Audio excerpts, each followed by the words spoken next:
The protagonist walked down a crowded street, lost in thought over something his father had told him long ago: never fall into debt. The moment a person becomes indebted, they tumble into a deep abyss. Only now did he realize those had been his father's final words. He turned into a dark alley where an underground club was hidden and stepped inside. Scanning the room, he spoke calmly. "President Hyo, are you here? I've come to collect a debt." President Hyo's men immediately approached, ready to show him that this was not a place where one could speak so boldly. Before they could act, the president raised a hand and stopped them, telling them to knock it off. He scolded them for running their mouths at a customer. President Hyo then walked over and apologized for his men's behavior. The protagonist brushed it off and asked whether the money was ready. The president acted as though he had forgotten that today was the repayment date, and slipped his hands into his jacket, speaking casually, as if preparing to pay. "Let's see, 100 million at 3% interest.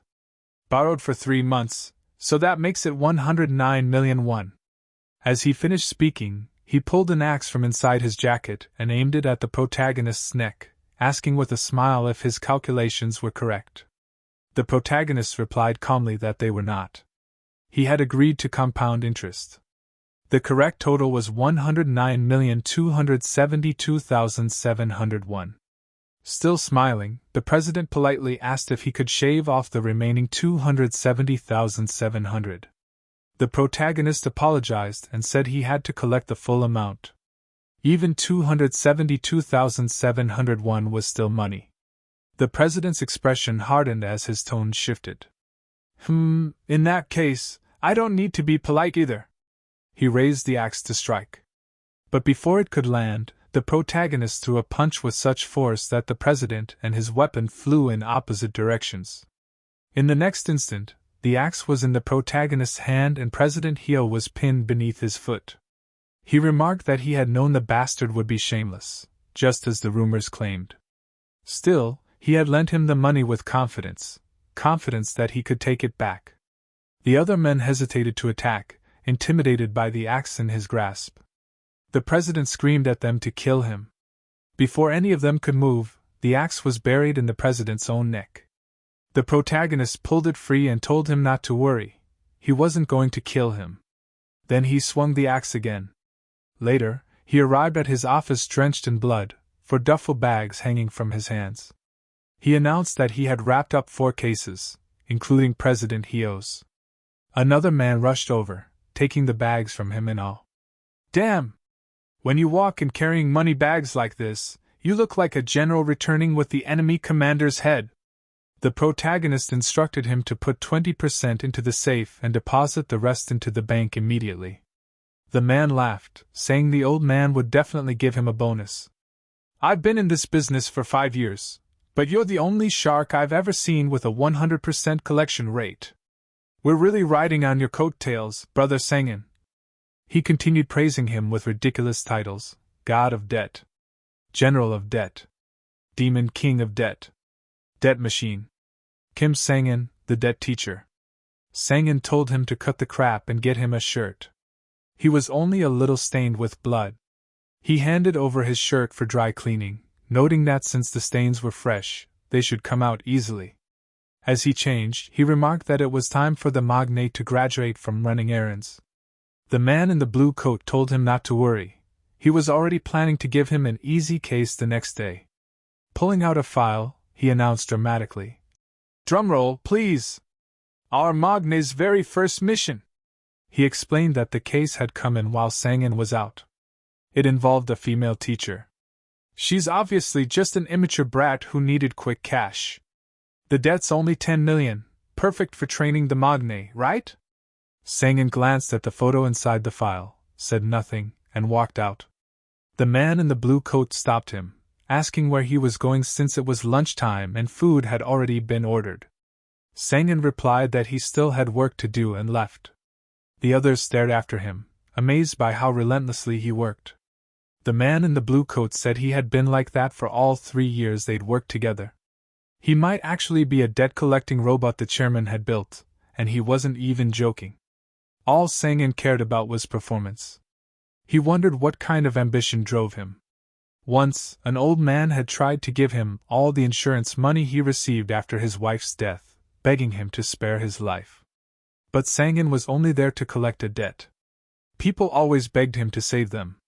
At some point, he began to believe that maybe he really was beheading them every single day. He took the insurance money and told the old man that he still owed 28,300,000 won, and that he would return the following week. The old man cursed him, screaming that he would fall into hell for doing this to people. Sangin looked over his shoulder and replied that even if he fell into hell, he would still collect the debt. Crushed by overwhelming debt, Sangin's father had taken his own life.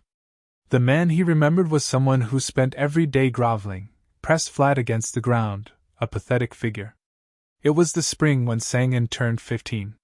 He was too young to understand inheritance waiver laws. When that arrow was aimed at him, when he was forced to become the very image of his father that he despised, he made a decision. He knelt before those people and said that instead of paying the debt, he would collect it for them.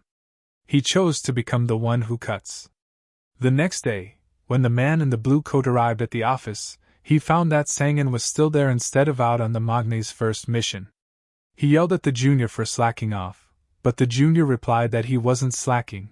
Sangin had decided to handle the case himself. Sangin was already at the school. When the woman arrived in the staff room, he introduced himself. Team leader Kim Sangin, he said. Principal of 10 million won, with 3 million in interest. You need to repay it now.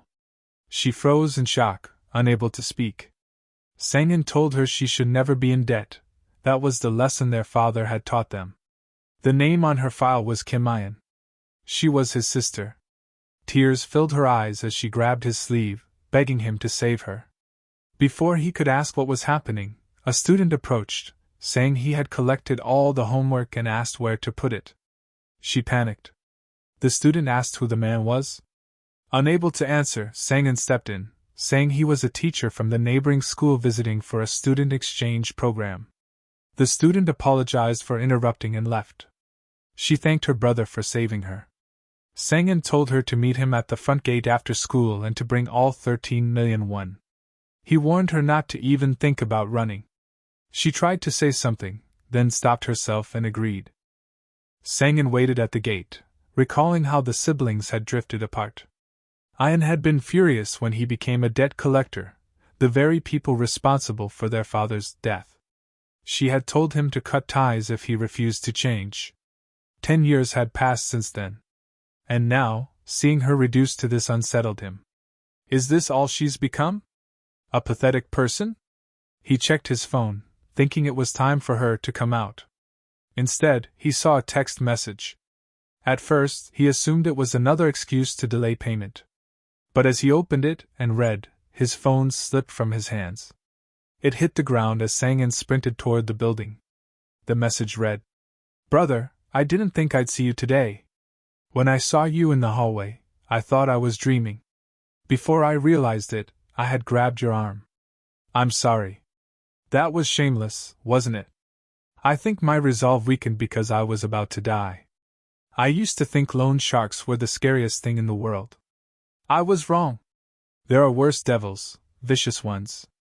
The ones who forced me to take out a loan, the very thing I feared most. Do you remember my dream of becoming a teacher? Like a fool, I never realized that inside the classroom, there was hell. I've decided to free myself before my soul is shattered any further. I'm sorry for calling you garbage. I'm sorry for dying without repaying the debt. And thank you, for earlier. He was just a little too late. That image of his father, the one he despised, when he had been forced to become it, had driven him to make a choice.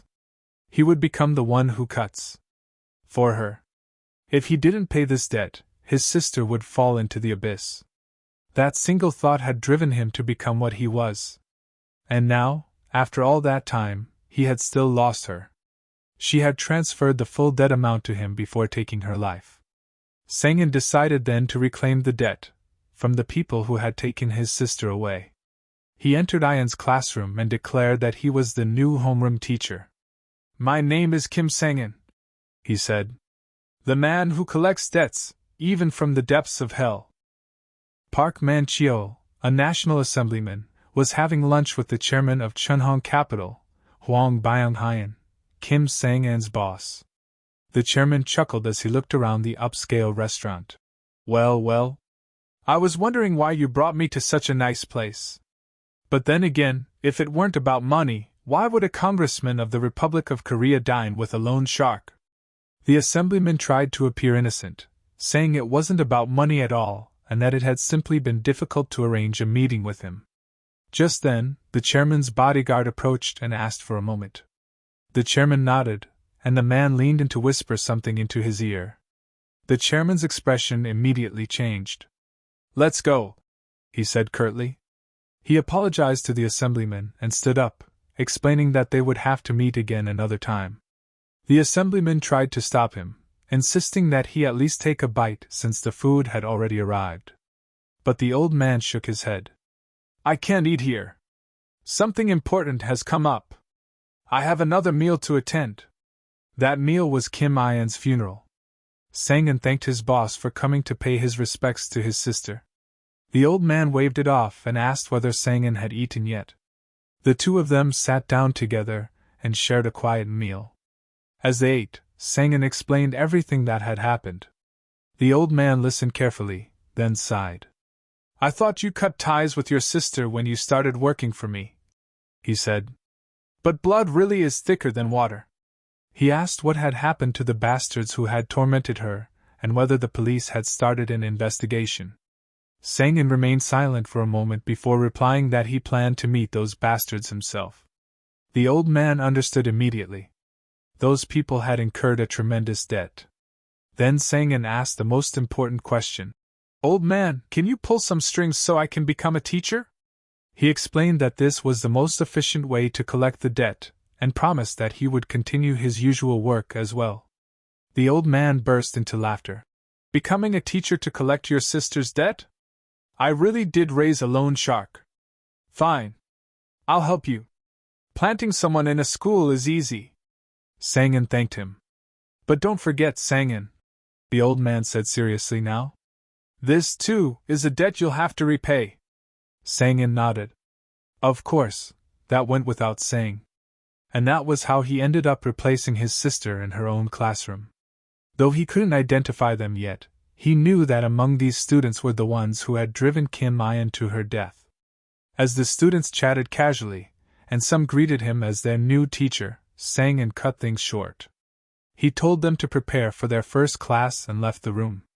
Before stepping out, he turned back and asked, "Does anyone here know why teacher Kim Ayan jumped?"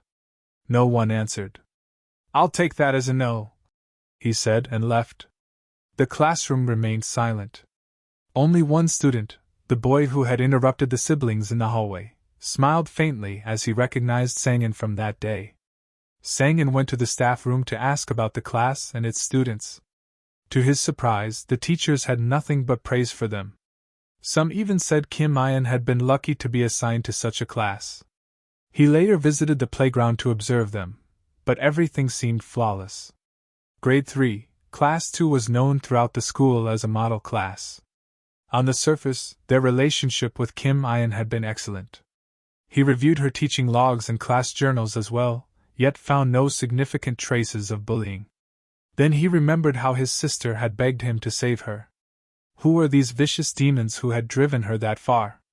While walking along one of the school terraces, he heard students using foul language.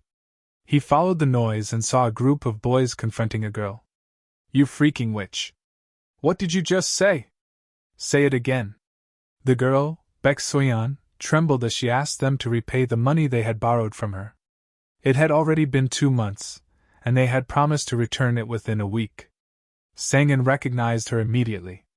She was the girl who had come crying to Kim Ayan's funeral, the only student from the entire school who had attended.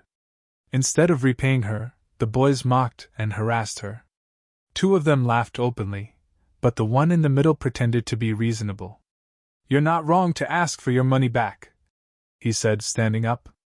"It was 500,000 won, right?" She nodded. As he walked closer, He suddenly raised his hand and slapped her hard across the left cheek. I thought about it for 3 seconds, he said with a grin. And you're being a real tight ass. Making such a big deal over just 500,000 between classmates. What are you, a loan shark? She begged them to return the money, saying she desperately needed it. She asked them to at least pay back half. The boy looked down at her as she lay on the ground and smiled, an ugly thought crossing his mind. If you really need the money, he said, hang out with us later tonight. The boys left, wearing cruel smiles. That night, Soyeon's mother was visited by their landlord. The rent was overdue. Her mother asked him to deduct it from the security deposit, only to learn that there was nothing left. She begged for 5 more days, explaining that money had disappeared from her shop's register. The landlord didn't believe her and demanded payment. Standing nearby, Soyeon felt her chest tighten as she remembered what had happened 2 months earlier. The same boys had come to her mother's shop while she was alone, pressuring her to give them money. Terrified, and believing their promise to repay, she had taken it from the register. Now her mother was begging a stranger because of her. Soyeon wanted to confess everything, but she knew it wouldn't bring the money back. At that moment, Park Dae-jeon texted her, asking why she wasn't there yet. With no other choice, she went to get her money back. She arrived at the karaoke room, and Park Dae-jeon welcomed her inside.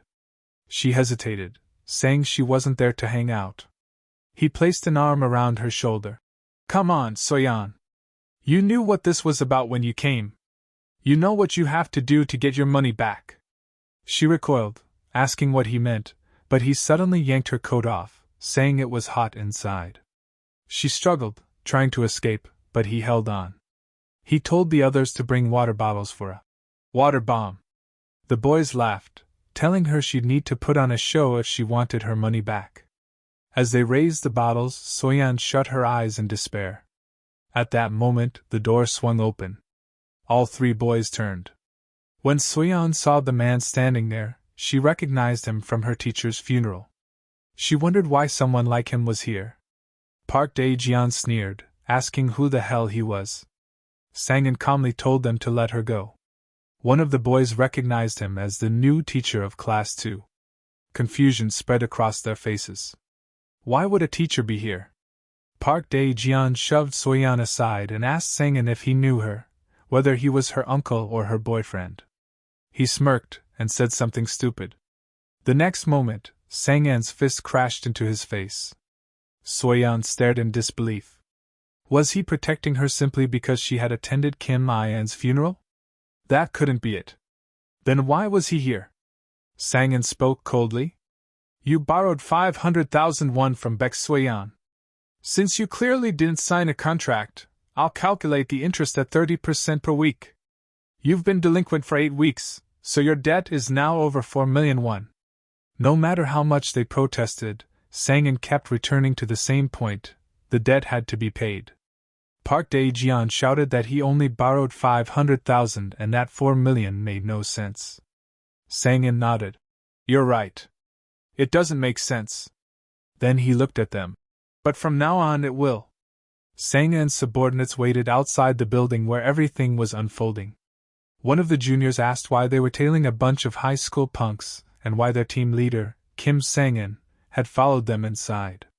The senior, already fed up with his constant questions, smacked him on the head. We do what the team leader tells us to do, he snapped. The man in the blue coat added calmly.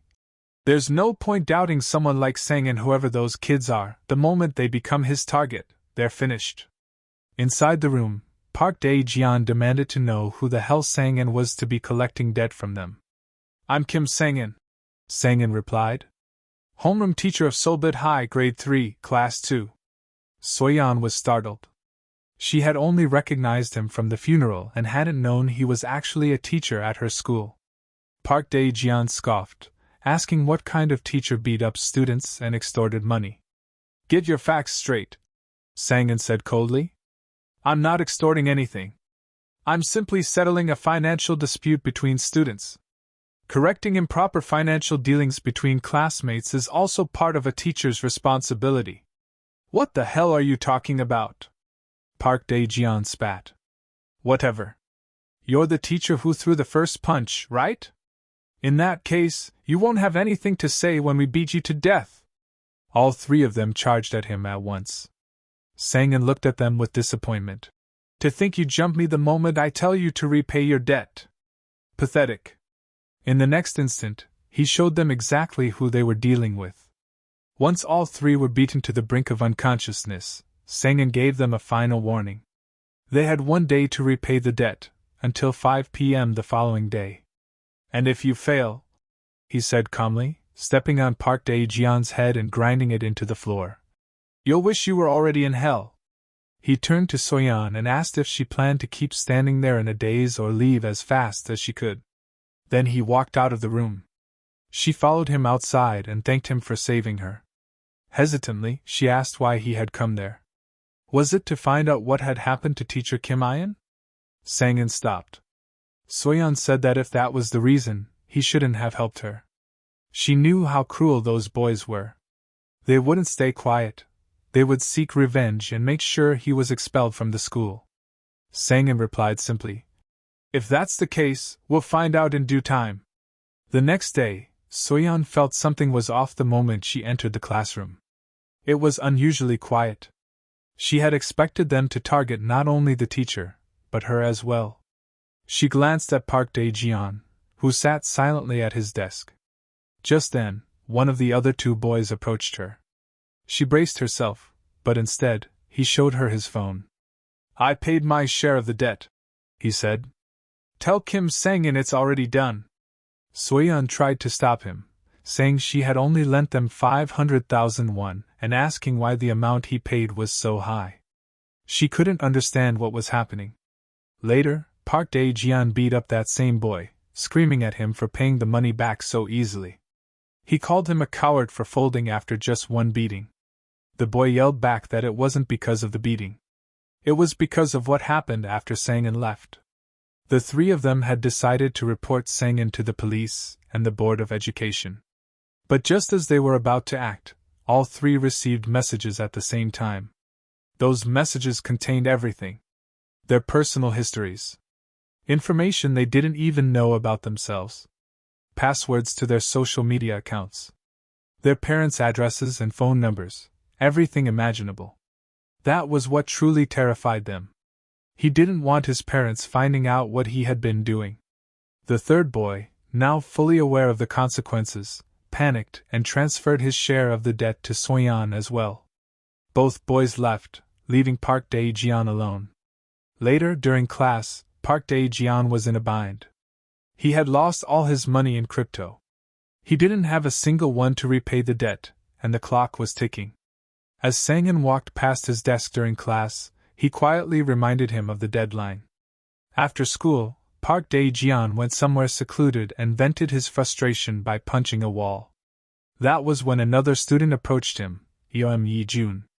He was the same boy who had interrupted Sang-in and his sister in the hallway. Yi-jun said he had heard about the situation. His friends had been borrowing money all over his class. With a sly smile, he offered Park Dae-jeon a way out. A way to escape paying the debt. After 5 p.m., Sang-in waited near the playground. When Soyeon arrived, he asked if everyone had repaid what they owed. She said that 2 of them had. She added that she planned to return the extra money and keep only the original amount she had lent. She thanked him again. There's no need, Sang-in replied. I'm only collecting the debt. And one person's debt is still unpaid. At that moment, Park Dae-jeon approached them, wearing a cunning smile. Sang-in asked whether he had brought the money. I'm not here to pay that damn money, Park Dae-jeon said. I'm here to make a deal. Yi-jun stepped forward. He said he knew how Sang-in had been using their personal information to force repayment, and claimed he had information of his own. I'll tell you why Kim Ayan jumped, Yi-jun said. Cancel his debt in exchange. Tempting, right? Sang-in glanced at his watch. It's past 5 o'clock. He stepped closer. Park Dae-jeon's confidence wavered. Why are you coming closer? He stammered. I said I'd tell you why Kim Ayan died. Sang-in said nothing. He grabbed Park Dae-jeon by the neck and lifted him off the ground. I believe I warned you, he said coldly. If you didn't repay the debt by 5 o'clock. His grip tightened. You'd wish you were in hell. Long ago, when Sang-in was still learning under Chairman Byung-hyun, the old man once took him to a port. There, Sang-in witnessed the chairman's men choking a man to death as he desperately begged for his life. Watch closely, Sang-in, the old man said. Sang-in, however, was watching the chairman instead of what he was meant to see. The old man noticed and told him again to look properly. This time, Sang-in slowly turned his head toward the pitiful man struggling for breath. That face right there, the old man said calmly, is the face you will have to confront for the rest of your life. Sang-in watched as the man suffocated. That memory resurfaced as he held Park Dae-jeon by the neck. Park Dae-jeon begged in the same desperate way, just like that man long ago. Startled, Soyeon also pleaded with Sang-in to let him go. Sang-in finally loosened his grip. Park Dae-jeon collapsed to his knees, coughing violently. It's pathetic, Sang-in said coldly, to beg for your life so soon when I haven't even started yet. With that, Sang-in turned around and walked away. Park Dae-jeon was left confused. Why did that teacher just leave? He thought. He talked like he'd collect the debt no matter what. Is he going to call my parents and shake them down for money? No. I don't need to worry about that. Mom ran away a long time ago, and Dad's overseas on a business trip anyway. As he stood there, lost in thought, and wondering how he had gotten tangled up with a monster like Sang-in, a van suddenly pulled up beside him. The man in the blue coat stepped out. Before Park Dae-jeon could react, he was grabbed and dragged inside. You're really unlucky, the man said casually. If your parents could have paid it off, I wouldn't have had to do this. Get some sleep, you'll be doing a lot of hard labor for a while. Park Dae-jeon lost consciousness. A bucket of cold water was thrown onto his face, jolting him awake. He slowly realized he was on a moving boat. The man standing over him looked terrifying as he spoke. If you want to pay off your debt, you'd better work every minute you can. Park Dae-jeon cursed at him, demanding to know who he was, where he was, and why the place reeked of fish. That was when he learned the truth. For the next 10 days, Park Dae-jeon would be forced to work as a deckhand on a fishing boat. At first, he refused to accept it. He insisted he was a student and demanded they turn the boat around, claiming it was all a mistake. The man finally lost patience. He grabbed Park Dae-jeon by the hair and slammed him hard onto the deck. A mistake? He snarled. Listen up, you little piece of shit. There are only 2 ways off this boat. The first is to work your ass off and diligently repay your debt. The second is to get beaten by your seniors, who are thrilled to have fresh meat for the first time in a while. You'll get beaten to a pulp, and then you'll work anyway. At that moment, Park Dae-jeon realized he had no choice. For the first time in his life, he began to work. For a teenage punk with zero work ethic, it was hell. But his seniors kindly and lovingly taught him everything, one task at a time. By the 4th day, he was able to sort fishing nets on his own. Time at sea flowed both slowly and quickly.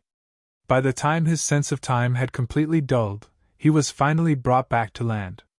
The next day, when he returned to school, no one recognized him.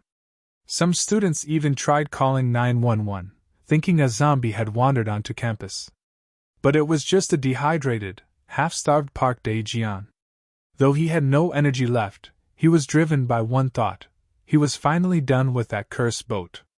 He had paid off his debt. He swore he would never take out a loan again. Then he ran into Sang-in. Sang-in casually remarked that Park Dae-jeon would be getting back on that boat the following week. Park Dae-jeon snapped out of his haze and screamed. What are you talking about? I worked my ass off and paid my debt. I starved on that stinking boat for 10 days. Don't be mistaken, Sang-in replied calmly. You still haven't paid it off. The moment you got on that boat, you were already overdue again. Your debt of over 1.3 million won accrued interest and became 1.7 million. While you were working, more interest accumulated, bringing it close to 2.3 million. He continued coldly. The daily wage on the boat is 170,000 won. Since you were a trainee, 70,000 was deducted, leaving 100,000. From that, a 30,000 won labor brokerage fee was subtracted, making your daily wage 70,000 won. You worked 10 days. That totals 700,000 won. Sang-in looked him in the eye. You still owe nearly 1.6 million won. Park Dae-jeon protested, shouting that this violated human rights and was completely illegal. He claimed he had only earned 500,000 won. Sang-in asked calmly, "And you think not repaying your debt is fine? I even found you a job. If I hadn't, wouldn't your interest have just kept snowballing?" He turned away. "If you understand, the next departure is in 4 days. Be prepared. I'll process it as field training, so your attendance won't be an issue." Dread crept into Park Dae-jeon's chest as he imagined boarding that boat again. Later that night, at the office, Sang-in's junior brought him a file. "This is the interim report for the investigation you requested. There were quite a few targets, so we hired 3 private investigation agencies. So far, 10 out of the 20 students in Grade 3, Class 2 have been investigated." Sang-in asked if anything unusual had come up. The junior hesitated and handed him another file. "The agencies said it's too clean. At the very least, the 10 students investigated so far are completely ordinary. Not just ordinary," he added. "They're model students." Sang-in asked whether the investigation was done by attendance number. "Yes," the junior confirmed. Sang-in opened the file. The next name was Eom Yi-jun. At that moment, he received a text from Park Dae-jeon, saying he had the money ready and giving him an address. Sang-in told his subordinate to head home for the day. He had business to take care of. After learning about his remaining debt and next week's labor, Park Dae-jeon met with Eom Yi-jun again and told him everything. Yi-jun laughed. Park Dae-jeon exploded, saying he had done everything Yi-jun told him to do, and this was the result. He demanded help. After all, Yi-jun had already gotten rid of one teacher before. Yi-jun smiled and said he would help. "Last time was just a test," he said. "This time, I'll help properly. Otherwise, things might get annoying." Then he added casually, "That man is Kim I-an's older brother." Park Dae-jeon froze. He had been too stupid to connect the names. Yi-jun smiled wider and told him to lure Sang-in to a location. He would handle the rest. Yi-jun was already waiting when Sang-in arrived at the address Park Dae-jeon had sent. "Did you bring the money?" Sang-in asked. "You're always talking about money," Park Dae-jeon snapped. "What are you, a loan shark?" "I didn't bring it." "So what, you crazy bastard?" Sang-in sighed. He had expected this, but the kid was even more brazen than he thought. He glanced around. "Is this all? Doesn't look like you brought enough people." At Park Dae-jeon's signal, several men stepped out. Park Dae-jeon smirked. "I'll give you a choice. 2 demands. Agree, and you walk away in one piece. First, you erase my debt. Second, you leave the school." Sang-in ignored the rant. "Who's behind this?" he asked. Park Dae-jeon hesitated. "I'll ask again," Sang-in said calmly. "The one who planned this. Who is it? You don't have the guts for something like this." Park Dae-jeon stayed silent and ordered his men to attack. Sang-in nodded. "That's more your level." A man rushed him from behind, shouting if he couldn't read the situation. Sang-in dodged effortlessly. "You're in no position to say that." He punched the man so hard his face smashed into the window beside them. Glass shattered, and blood splattered across Sang-in's face. With blood dripping down his cheek, Sang-in stared straight into Park Dae-jeon's eyes. "I'll ask one last time," he said. "Who was it?" One of the men sneered.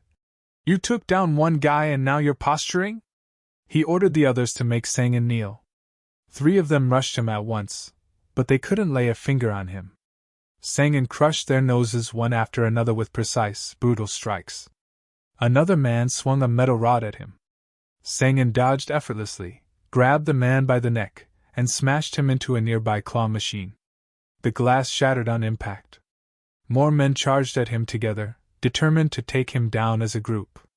At this point, it had become a matter of pride. They couldn't afford to lose all their men to a four-eyed teacher with no weapon. As they closed in, one of them was suddenly struck in the face with a teddy bear. He collapsed at Park Dae-jeon's feet, his face bloodied. Park Dae-jeon froze in horror. He had never imagined, even in his worst nightmares, that a teacher could overpower more than a dozen gangsters. After dropping the last of them, Sang-in said calmly, "Well, Park Dae-jeon, now that the pests are gone," and began walking toward him. But Park Dae-jeon had already turned and was running away. He knew with absolute certainty that if he didn't escape right now, he would end up dead. He ran as fast as he could, tripped over his own feet, and crashed to the ground. Somehow, he forced himself back up and kept running, desperate not to end up like the others. Sang-in didn't chase him. He knew there was nowhere to escape when one was in debt. For now, he simply left the place. Once Park Dae-jeon finally made it out, he immediately called the Ome-jun. In a trembling voice, he asked what he was supposed to do now that Sang-in had taken down all their men. He said he had barely escaped with his life. Ome-jun's response was cold. He told him to send 5 million won. That was the fee for the gangsters who had shown up today. Park Dae-jeon couldn't believe his ears. "What the hell are you talking about, you bastard? You said you'd help me. What's this 5 million nonsense?" Ome-jun replied calmly that he had never said his help would be free. Park Dae-jeon started yelling in panic. "Are you kidding me? I'm already drowning in debt. Where am I supposed to get that kind of money?" "In that case," Ome-jun said, "you're in debt to me now. 45% weekly interest. Compound, of course." At that moment, several men approached Park Dae-jeon. Ome-jun told him to follow them, saying they would give him a job to pay off his debt. Park Dae-jeon was dragged away, never realizing that Ome-jun was merely using him to get to Sang-in. For some reason, Ye-jun was testing the waters around Sang-in, gauging his abilities.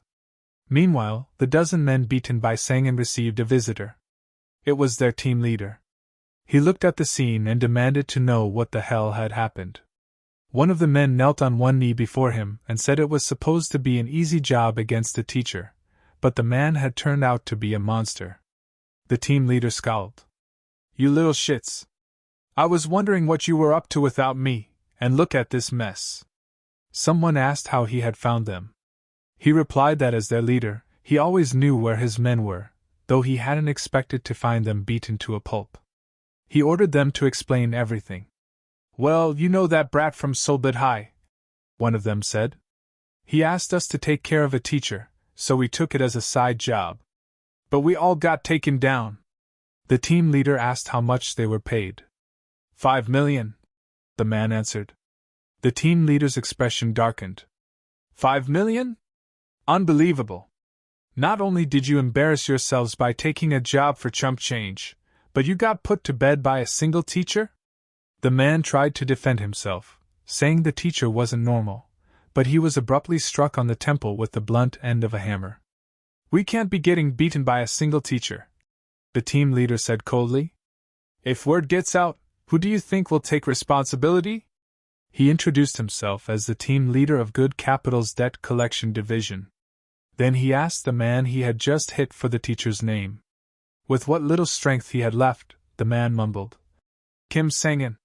The name lingered in the air, as if it carried a long history between them.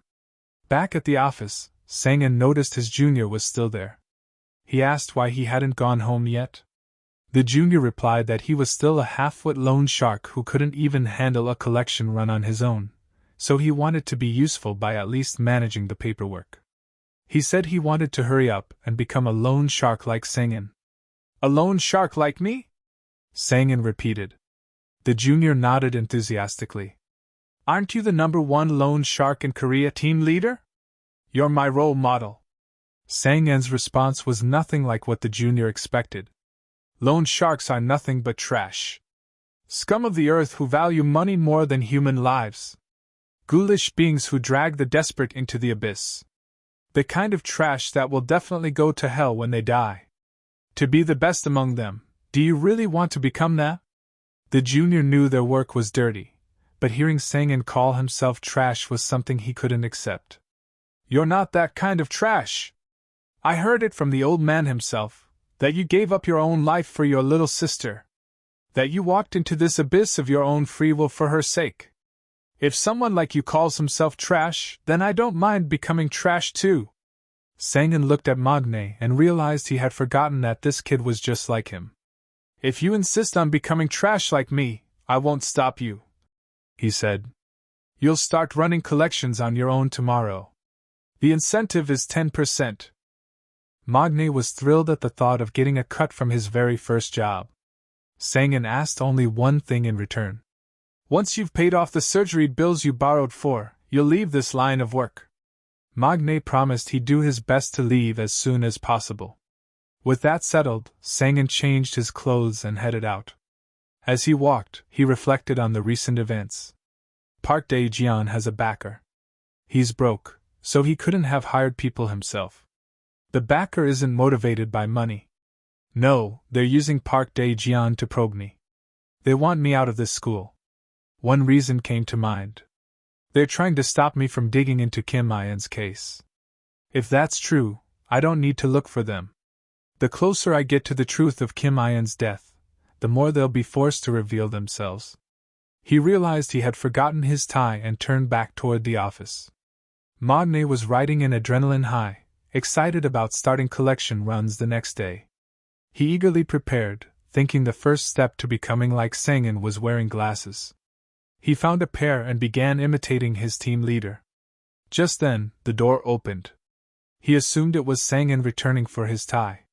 Sang-in, who had noticed the office lights still on, came upstairs and opened the door, asking if Magne was still there. What he saw instead was Magne slumped unconscious in a chair, blood running down from his temple. Sang-in rushed to his side and checked his pulse. It was still there. He was alive, for now, that was what mattered. Examining the wound, Sang-in knew it hadn't been caused by bare hands or a blade. It was the work of a blunt weapon. At that moment, the team leader from Good Capital sprang out from behind, a hammer raised. Sang-in blocked the strike with his bare hands and immediately recognized the man. The man smiled. So you do remember me after all. This is going to be a problem, team leader Choi-oh-cheol, Sang-in said. A problem? Choi-oh-cheol scoffed. What kind of problem? What's wrong with a lone shark swinging a claw hammer around, ha punk? Sang-in warned that attacking one of their employees could escalate into an issue between their companies. Before he could finish, Choi-oh-cheol snapped back. No reason? Am I a psycho? You're the one who shoved my guys into arcade machines first. Sang-in realized the gravity of his mistake. When he signed the contract with the old man, he had been warned that this was a personal matter and must never affect the company. Now, having assaulted the enemy's employees, things were spiraling out of control. Choi-oh-cheol laughed. Now that you've thought it over, you realize I had every reason to mess things up, right? Since you're awake, let's get started. I rushed all the way here just thinking about beating your ass. How many years has it been? You've been looking forward to this too, haven't you? As it turned out, Choi-oh-cheol had once been the team leader above Sang-in's own superior, many years ago. Sang-in remembered how Choi-oh-cheol had treated him in his early days. You have to become a terrifying presence, Choi-oh-cheol used to say. We loan sharks, you see, the way those bastards who don't pay think is completely twisted. They'll only repay when they believe, if I don't pay this back, I'm dead. Think about it. You're the perfect example. You're paying off your father's debt because you don't want to get beaten to a pulp, right? Your case is a little different, isn't it? It's not because you're afraid of us. It's because you're afraid your sister will get killed. Humph, look at this bastard clenching his jaw. Don't like my training methods? For fuck's sake, why did the old man saddle me with a brat like this? You're hopeless. Let's start by breaking a rib. That was how Choi-oh-cheol trained him. Now, that same man was smiling as he said, "Time really flies. Even a piece of trash like you became a team leader. Let's see how much you've grown." He lunged forward with the hammer. Sang-in dodged the strike, and Choi Oh-cheol's grin widened. If this had been the old days, Sang-in's skull would have already been cracked open. As Choi Oh-cheol continued swinging the hammer, he studied him closely. "Judging by how you reacted earlier," he said, "it looks like you don't want this to escalate, huh? I've got a solution. Want to hear it? It's simple. Just bow your head and apologize. How about it? Deal?" Sang-in remained in a defensive stance. "Let me be clear," he said calmly. "Your men attacked first. On top of that, you rendered my subordinate unconscious. I refuse to apologize." Choi Oh-cheol burst into laughter. "This bastard actually refused me? You always did. Constantly. I hated that more than anything." He charged again. "You followed the old man's orders and those other bastards just fine, but you always refused mine. I'll teach you a proper lesson right now. What happens when you refuse my word?" Sang-in's only concern was Magne. There wasn't much time. If Magne wasn't taken to the hospital soon, he could die. Choi Oh-cheol noticed his distraction and scoffed. "This isn't the time to worry about your lackey. Focus on the man standing in front of you."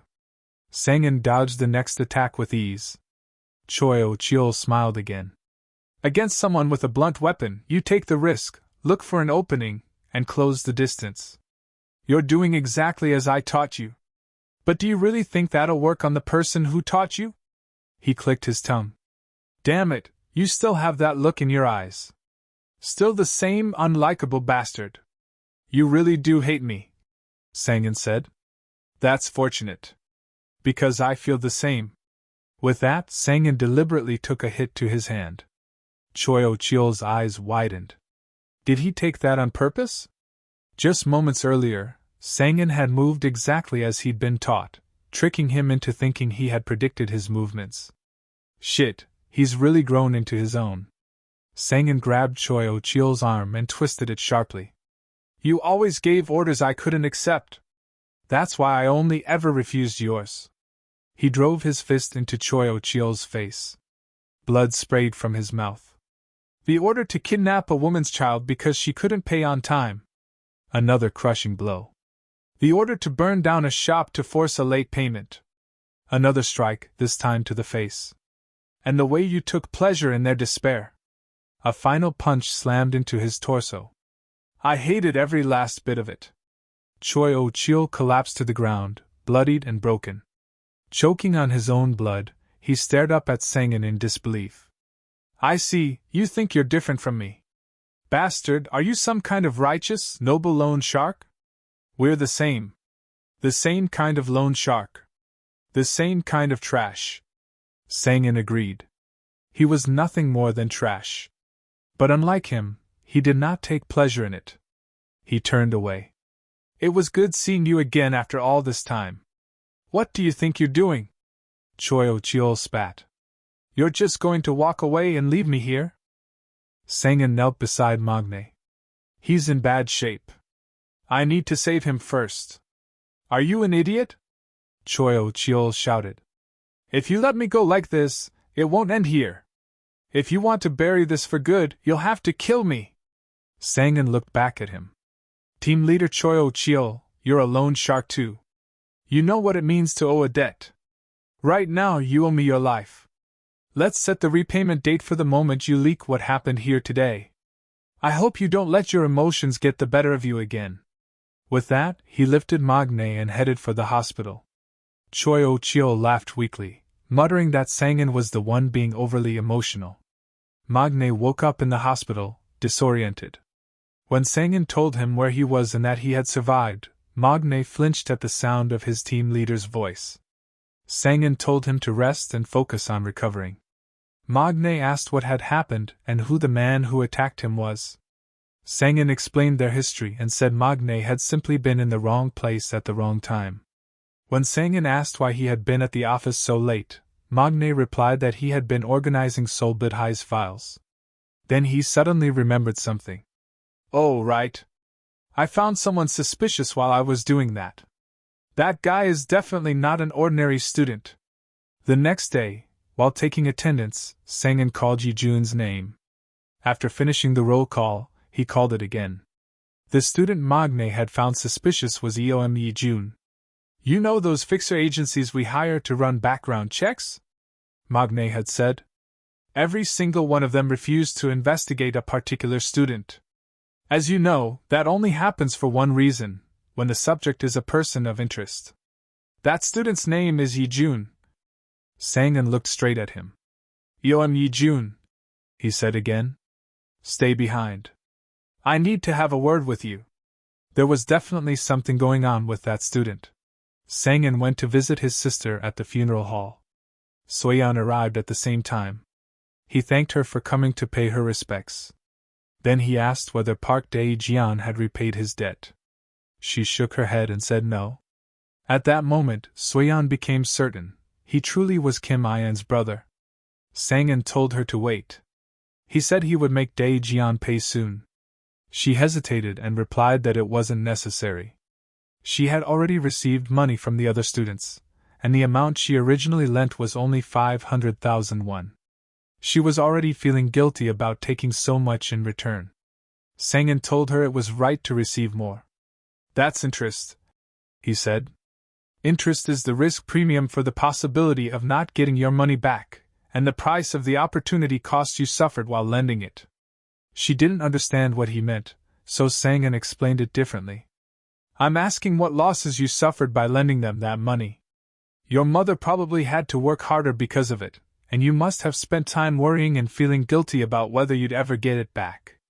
So there's no need to question receiving interest. It's compensation for the pain you endured. Soyeon said she didn't need any compensation. As long as he was here, she believed she wouldn't be bullied anymore. She was beginning to trust him. Sang-in said that wasn't a rational reason, but if that was how she felt, he understood. He told her to let him know if she changed her mind, he would help her collect the rest.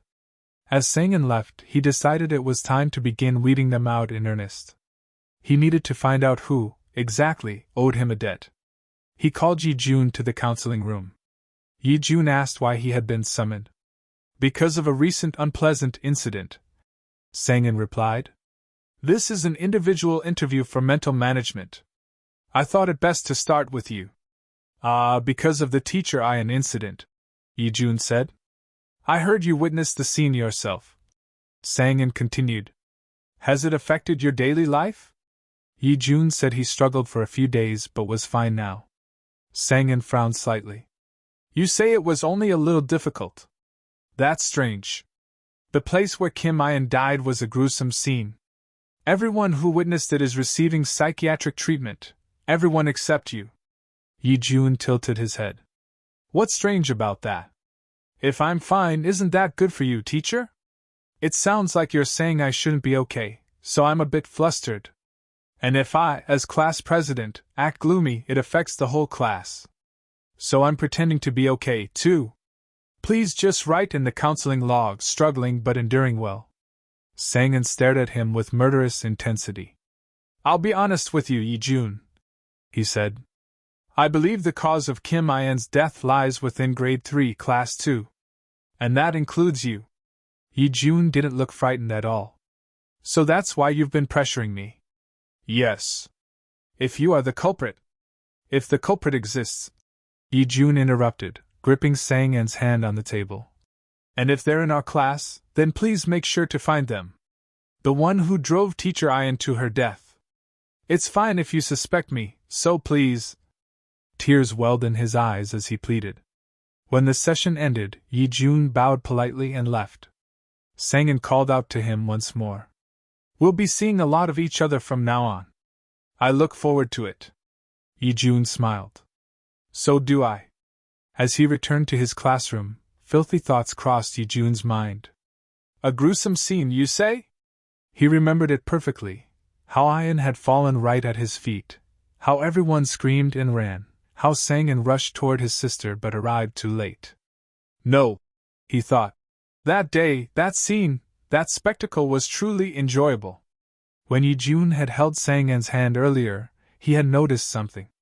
There hadn't been even the slightest tremor. He had only just learned this, but the hands of someone who is truly desperate are never that steady. Whatever Sang-en's true nature was, Yi-jun was sure of one thing: he would peel off that mask eventually. Just wait a little longer, Kim In, he thought. You said the ones who drove you to death were terrible demons. I don't yet know how many demons there are, but without missing a single one, without mercy, I'll throw them all into the abyss. As he walked, he overheard some students talking. It's real shit. That bitch earns a ton of money. How much can a high schooler even make doing internet broadcasting? They say she's getting into the ranking broadcasts.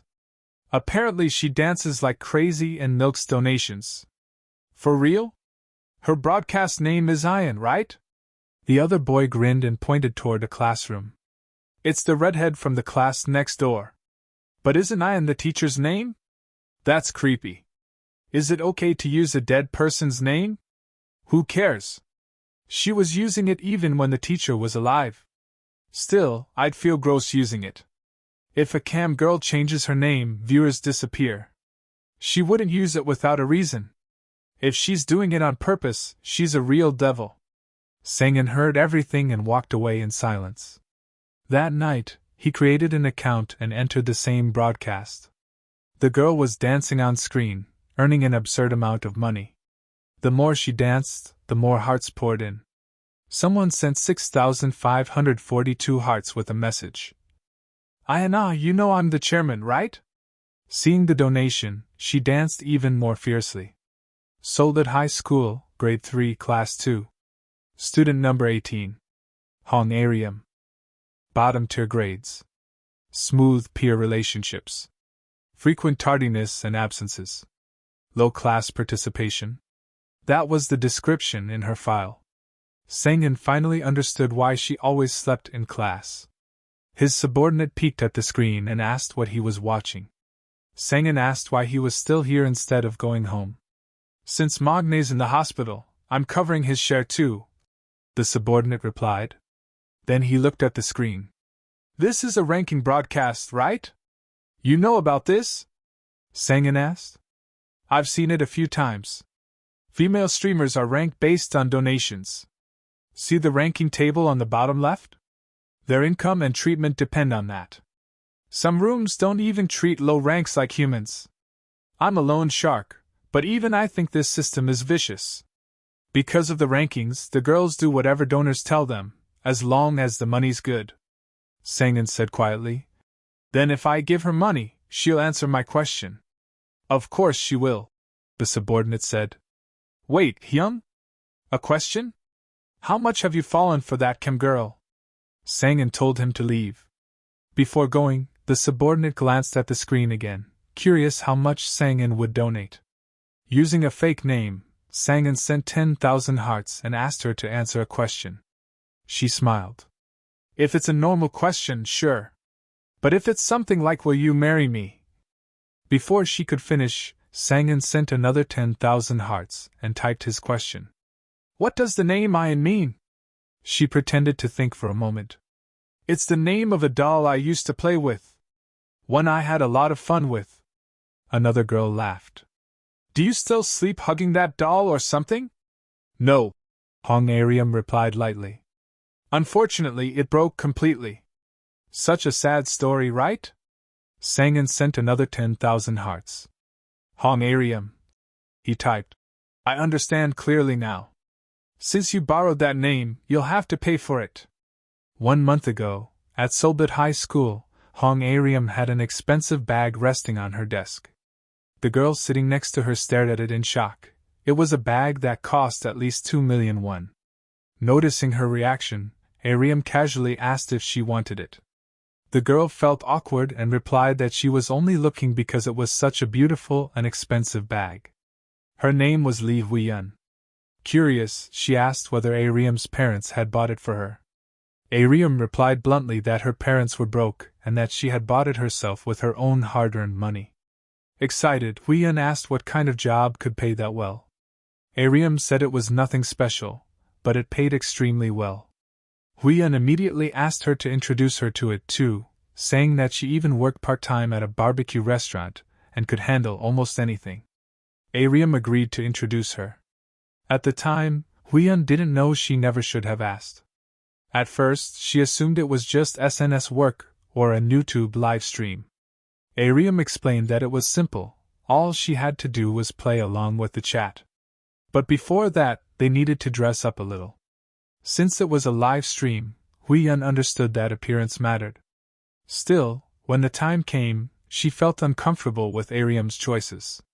The makeup and outfit Ariam picked for her were excessive, almost absurd. She soon learned why. The live stream was called a ranking broadcast.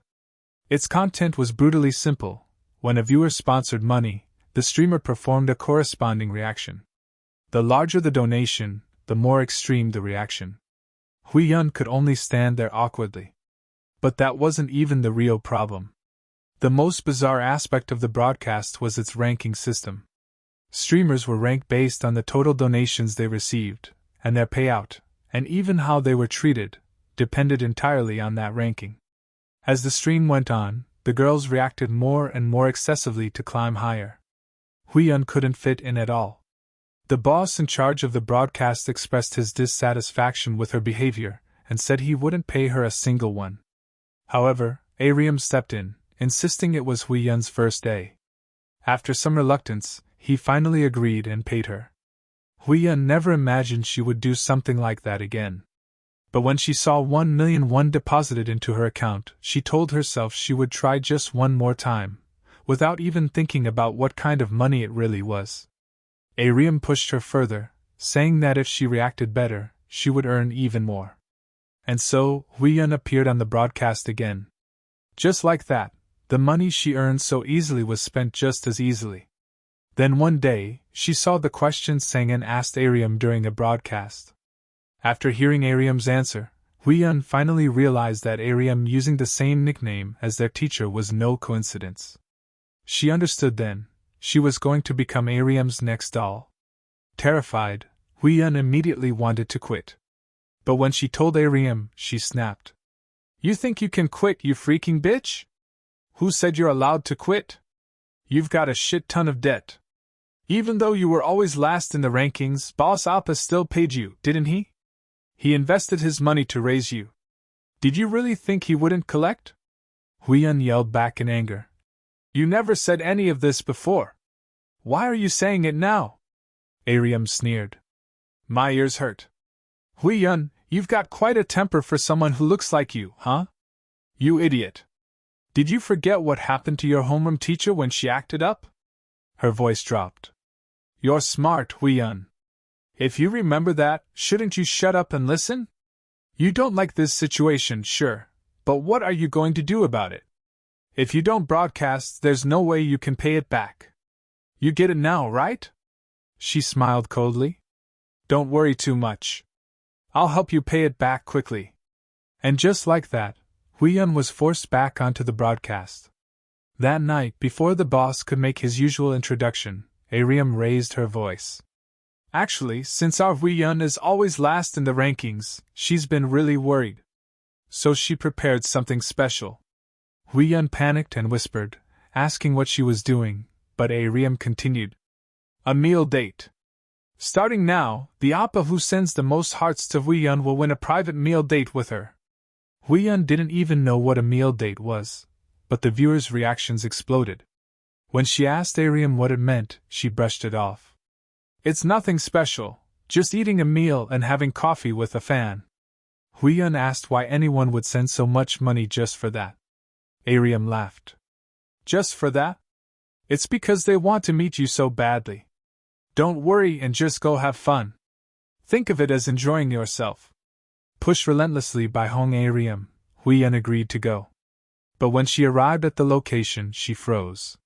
The area was filled with motels and bars. Panic set in immediately. Why would a meal date be held in a place like this? The man she met gave her an instant sense of dread. He was ugly, unkempt, and smelled as if he hadn't bathed in days. She could barely stand near him. Smiling creepily, he told her he had already booked a room. Confused, Huiyun asked why they would eat there. The man grew irritated. He shouted that he had paid a huge amount of money, taking out credit loans and even stealing from his mother's wallet. Huiyun apologized, saying she thought they were only meeting at a restaurant. The man exploded. "Shut up, you freaking bitch! This is a fake meal date, it's a scam! I'm going to report you and your whole broadcast! Give me back my money! If you can't cough it up, then come eat with me!" With no other choice, Huiyun was forced to follow him. The next broadcast night, she confronted Ariam. "You knew, didn't you? About the meal date." Ariam pretended ignorance. Huiyun snapped. "Don't play games with me. I haven't been able to eat since I came back. All because of that disgusting, filthy meal date. I can still smell that bastard." Ariam giggled. "You're overreacting. It was just one date. Why? Did the food taste bad? Anyway, you got the money, right? That's all that matters." Huiyun was stunned. "You're blaming me now? You should be thanking me. How else would you pay back the money you owed the boss without my help? I didn't even know I was borrowing money," Huiyun cried. "You still borrowed it, didn't you? What, are you refusing to pay now? Then earn it. Wake up, you bitch!" Ariam grabbed Huiyun by the hair and screamed in her face. "There's no way a girl like you can pay it back except through meal dates. The money you'd earn working a whole month at a convenience store? One meal date covers that. Someone at your level can't make money this easily. So let's work hard on meal dates from now on, okay?" She shoved her away. "The broadcast is starting soon. Get in there. Fix your hair and makeup." Huiyun knew then, she could never escape this devil named Hong Ariam. After Ariam left, Huiyun collapsed on the ground. Soon, the manager and another man stepped outside for some air, praising Ariam as they talked. They noticed Huiyun and ordered her to come inside since the broadcast was about to begin. She refused. Angered, they accused her of trying to take the money and run. They lifted her up roughly, warning her to walk in on her own if she didn't want them to use force. When she still resisted, the manager told the other man to grab her legs. Just before they could drag her inside, a man in a suit and glasses appeared. "Let her go," he ordered. The men told him to mind his own business. Huiyun recognized him immediately. Kim Sang-in, her homeroom teacher. He clenched his fist and repeated calmly, with quiet authority. "I said, let her go." Sang-in thrashed those bastards to a pulp. Huiyun recognized him, her eyes widening in shock. "Why are you so good at fighting?" Once he finished beating them, he told Huiyun to follow him. He had something to ask her. After a while, Huiyun spoke. "To think your teacher Ian's real brother. That's exactly why I want you to tell me what Hong Ariam did to Kim Ian. From the looks of it, you seem close to Hong Ariam." He studied her reaction and continued. "You're scared of Hong Ariam, aren't you? Seeing you hesitate, something must be going on. Forget it. I won't force you to help." He turned to leave, thinking there was nothing more to ask, but Huiyun called out. "It was the beginning of the semester. That incident happened around then." Ms. Ian's first impression was the very definition of a model teacher. She always smiled warmly, without a hint of ulterior motive. She even spent time with students outside class hours, so many quickly grew fond of her. Hong Ariam, meanwhile, was popular in her own way. She was pretty, but more than that, there were benefits to staying by her side. At first, their relationship wasn't bad. Ariam was frequently late or absent, yet the teacher never scolded her harshly. The real problem began one day when Ian stopped Ariam from leaving early and skipping cleaning duty. "Ariam, you can't be the only one skipping out. Everyone uses this space together, so we clean it together. If you do your share, the teacher would be happy." Ariam smiled lightly. "Oh, is that all? If it's my share, haven't I already taken care of it?" Ian asked what she meant. Ariam glanced at a student named Yongsu. "How much do you get for cleaning instead of me?" 10,001 a day, he replied. Ayan was shocked. Ariam explained calmly that she earned 300,000 won in the same time it took to clean, so she simply paid Yongsoo to do her portion. There's nothing wrong with hiring someone, right? 10,000 won for 30 minutes is good pay. You're satisfied, aren't you, Yongsoo? He smiled awkwardly. I consider it a part-time job. Matter-of-factly, Ariam added. A life earning 10,000 won an hour and a life earning 500,000 won are different. We should live according to our abilities. Anyway, I'll be going. She turned to leave, but Ayan stopped her. Hong Ariam. Pick up the broom. Ariam frowned. Why? I already paid for it. Ayan handed her a broom. In society, money can solve many things. I don't deny that. But there are values money can't buy: responsibility, cooperation, consideration. You gain those by acting them out yourself. From now on, trading those values for 10,000 won is prohibited in this classroom. She told Yongsoo to return the money. He complied, but Ariam clearly hated that things hadn't gone her way. A few days later, the incident happened. Ariam burst into tears in class, claiming her 5 million won bag had disappeared. She stormed into the staff room demanding the entire school be searched. With her causing such a scene, the teachers had no choice but to comply. The bag was eventually found in Ayan's office. Panicking, Ayan insisted she didn't know how it got there. But Ariam was disturbingly calm now. So the teacher stole it? Talking about values and acting honorable, did you want luxury goods that badly? Must be hard to afford that on a teacher's salary. Another teacher intervened, saying Ariam was willing to drop the matter if Ayan apologized. But how could she apologize without proof? The teacher dismissed her concerns. There's no evidence, none. The CCTV just happened to be off. Look, Teacher Kim, there's no proof it wasn't you either. That puts us in a difficult position. When Ayan protested, he cut her off. Then what? Call the police. Don't make this bigger than it needs to be. There's no guarantee they'll prove your innocence. You won't even see this student after a year, and you're up for a permanent contract soon. You understand what I'm saying, right? Cornered, Ayan tried apologizing privately, but Ariam demanded a public apology. In the end, Ayan apologized in front of the entire class. From that day on, the students' attitudes toward her changed. But Hui Yun had seen the truth. Just before the bag disappeared, she saw Ariam handing it to Yongsoo. If she had spoken up then, things might have been different. I'm sorry, Hui Yun whispered. Teacher Ayan, her pride must have been shattered. Those words triggered a memory in Sangin. When they were young, Ayan once said she wanted to live honorably. Honorably? Yeah. So no one can find fault with me. I want to be a teacher. To do that, I have to live honorably. Really? That's hard. Nobody's perfect. I can do it. I'll live honorably and stand proudly in front of my students. Sangin realized it wasn't just pride that had broken back then. It was something far more important. If you feel guilty, he said quietly, help me. She looked at him in confusion. At the broadcasting studio, the director complained to Ariam about Hui Yun's recent absence. She hasn't shown up for days and won't answer calls.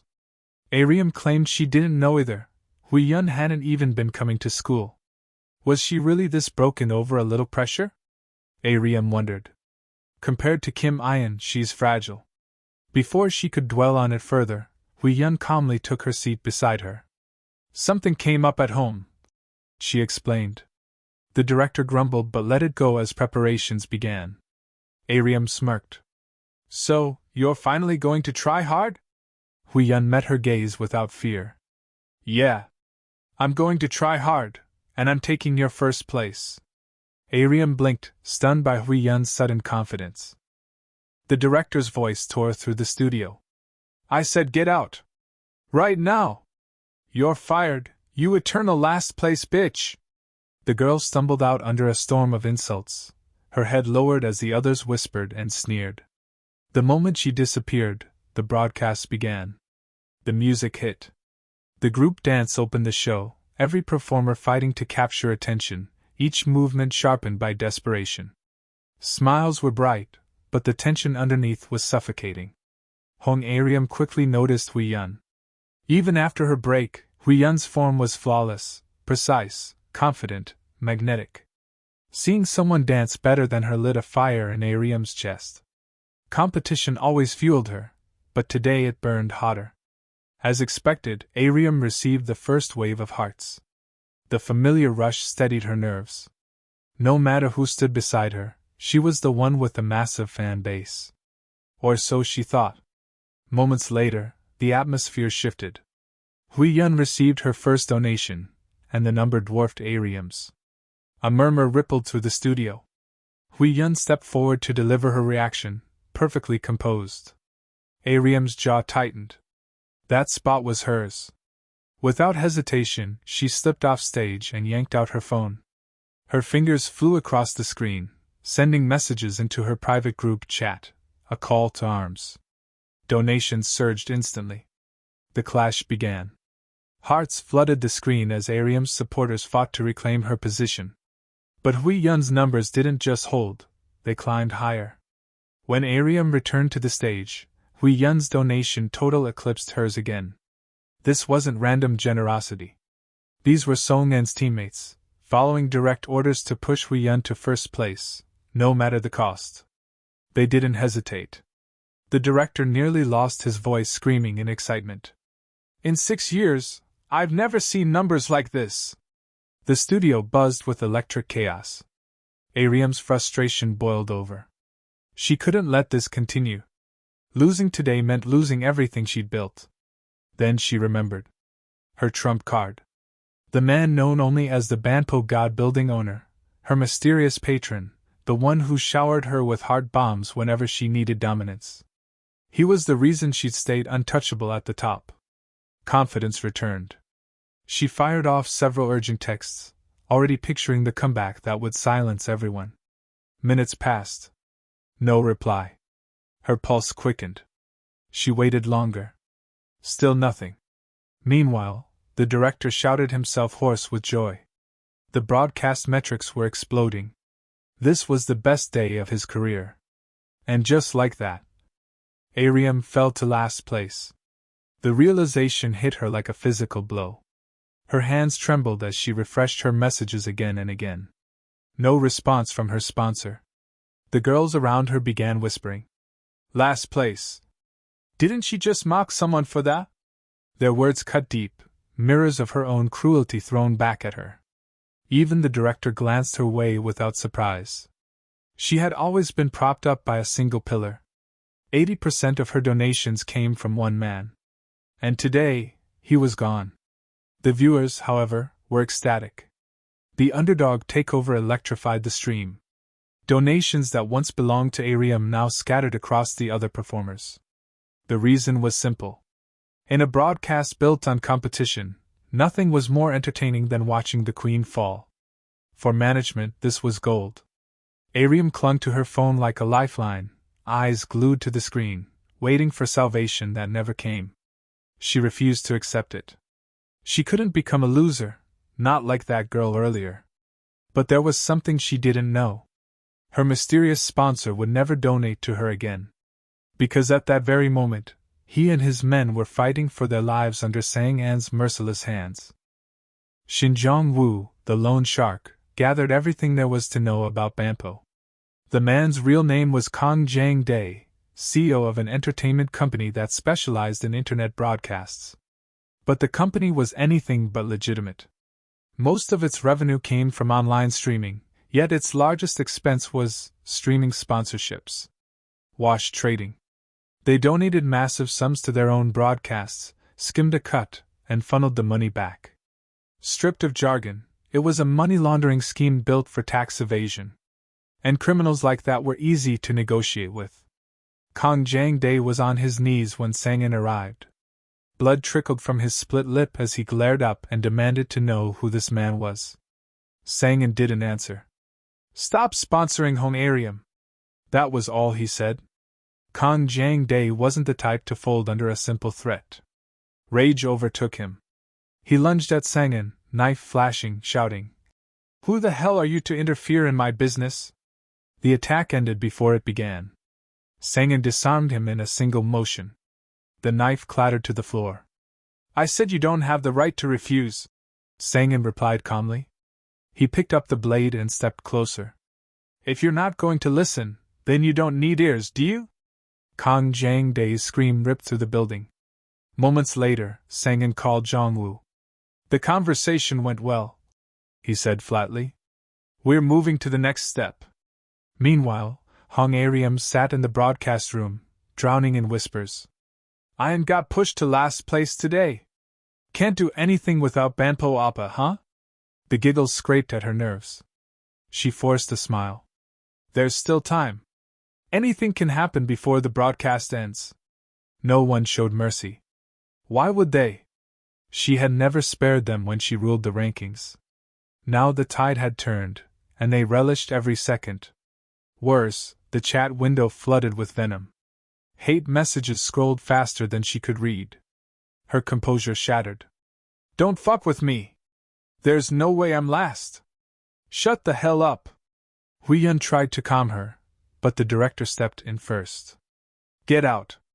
Ariam blinked, certain she'd misheard. The eternal first-place queen, dismissed? I said get out, he repeated, voice dripping with contempt. You useless bitch! Who do you think you are? She stammered excuses, pleading for another chance, but the director was smiling for the cameras. This humiliation was content. Drag her out. The bouncers obeyed. Turning back to the stream, the director bowed theatrically. Sorry about that, folks. Let's give you a better show now that the last place bitch is gone. As she was hauled away, the other girls waved mock goodbyes, giggling. Ariam's rage exploded. You bitches! I won't forget this! That night confirmed it. Hong Ariam finished dead last. Clips of her meltdown spread like wildfire. Within hours, she earned a new nickname, Last Place Girl. The backlash forced her off the ranking broadcast entirely. Days later, Ariam lay in bed watching the stream, certain the show would collapse without her. It didn't.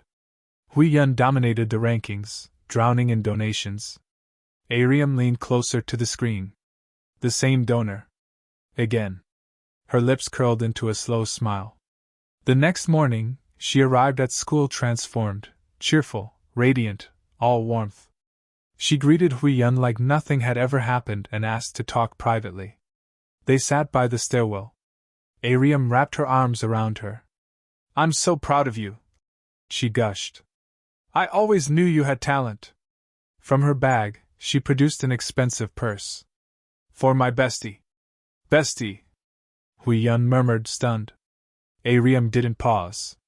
She kept talking, steering the conversation exactly where she wanted. So, who's your big spender? Her tone was casual, but her eyes burned with intent. If she could reach that sponsor, she could reclaim everything. Huiyun played the part perfectly, shy, hesitant, trusting. He's a CEO from a startup entertainment company, she said. They want to invest in streamers. He even asked about you. They're looking for someone experienced. Pride flared instantly in Ariam's chest. Hook set. Before long, she found herself standing outside a luxury hotel, heart pounding with anticipation. This was her comeback, her victory. She didn't see the trap. A man approached her. Shin Jong-woo. Loan shark. Sang-in's subordinate. Tonight, posing as the CEO of Chunhong Entertainment. Follow me, he said smoothly. I reserve somewhere private. Ariam smiled and stepped forward. Unaware she was walking straight into an abyss she wouldn't escape. Sang-in remembered a lesson from the days he worked under Choi Oh-cheol, a memory carved so deeply it still felt fresh. Back then, Choi Oh-cheol gathered several small-time debtors and gave them an unusual order. He pointed them toward a specific restaurant and told them to eat there every day for 3 months. Stuff themselves full. Spend freely. In return, he would delay their repayment date. There was one condition. They were to act like ordinary customers, no trouble, no scenes. After the debtors left, Sang-in, who had been standing beside him, asked the obvious question. Why help them like that? Chio laughed. Help? This isn't help. This is collection, the old man's way. Watch carefully. You'll understand soon. That lesson never left Sangin. And now, he intended to use the same method on Hong Arium. Jong-woo escorted Arium into a sleek office and laid out the contract. Our company's goal, he said smoothly, is to make you the undisputed top star of the ranking broadcast. To do that, we're willing to invest everything. If she signed, he promised treatment equal to celebrities, luxury styling, full support, unlimited backing. She had come intending to leech off a wealthy sponsor, but this was beyond expectation. Too perfect. Suspicion crept in. Jong-woo noticed immediately. His smile didn't waver. I understand your hesitation. So I prepared proof.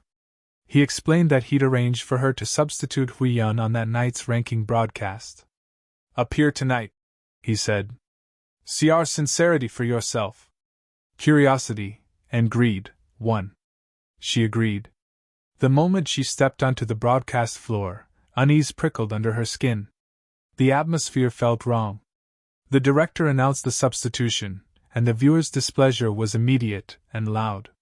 What she didn't understand was why the CEO had insisted she appear tonight. After her last scandal, climbing the rankings would be nearly impossible with ordinary donations. But that wasn't the goal. The director wanted controversy. Hate drove engagement. Then the donations began. Hearts surged onto the screen. The first one alone shattered records. 500,000 hearts. Arium's doubt evaporated, replaced by exhilaration. This much, without even signing? By the next day, she rushed back to finalize the contract before the opportunity vanished. Before signing, she hesitated.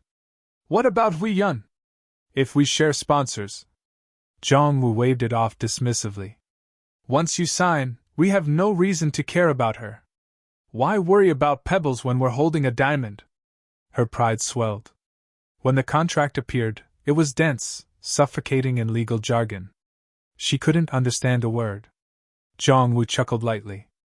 I thought someone of your standing would be familiar with this. The subtle jab worked. Fear lingered, slave contracts were real, but the promises glittered too brightly to ignore. And once this is signed, he added, voice honeyed, you'll live the life someone as beautiful as you deserves. Her last doubts crumbled. She signed. The transformation was immediate.